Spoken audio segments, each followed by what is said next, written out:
Ramakrishna Hari Mauli. Welcome to my channel the big bull. So traders, आज तुम्ही profit केलं की लॉस केलं? नक्कीच आज जास्त तर लोकांनी लॉसच केला असणार आहे, कारण तुम्ही इथं बघू शकताय आज आपल्याला कालची जी बुल राहिली आपल्याला काल जी पाहायला मिळाली त्याच्यानंतर मार्केट साईडवेज होणं किंवा मार्केट एखाद्या लेवलमध्ये अटकणं हे स्वाभाविकच आहे. आपण एकदा सकाळी एक ट्रेड घेतला होता, ठीक आहे, आपण पॉझिटिव्ह ट्रेड घेतला होता. स्टील आपल्याला निगेटिव्ह मार्केट दिसत होतं, पण पॉझिटिव्ह ट्रेड घेण्यामागचं कारण आपलं हे होतं सकाळी की आपल्याला जो कालचा FIDचा जो डाटा दिसत होता, ठीक आहे, तो पॉझिटिव्ह होता. 21,000 करोडचा समथिंग डाटा होता. ठीक आहे, आपल्या इथं स्कॅल्पिंग आजची बघू शकता. आज साईडवेज मार्केट असल्याकारण आपले जास्त स्कॅल्पिंग झालेले नाही आहेत. आपले देखील आपण यामध्ये SL एक्सेप्ट केलेले आपल्याला दिसून येतात.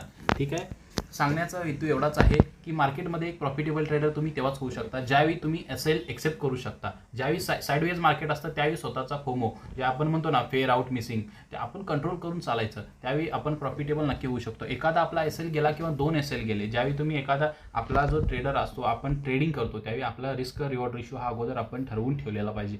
त्यावेळी आपण एखादा प्रॉफिटेबल ट्रेडर्स नक्की होऊ शकतो. आपला एखाद्या वेळी लॉस झाला तर मार्केटशी फाईट करायची नाही की नाही मी आज लॉस केलाय तर मला आज माझे पैसे घ्यायचेच आहेत. नाही घ्यायचं आहे, उद्याही मार्केट ओपन होणारच आहे ना, तर उद्या घेऊ आपण. ठीक आहे, तो एक प्रॉफिटेबल ट्रेडर तेव्हा होऊ शकतो आपण ज्यावेळी आपण SL एक्सेप्ट करू शकतो. ठीक आहे, लाईक, सबस्क्राईब आणि कमेंट नक्की करा.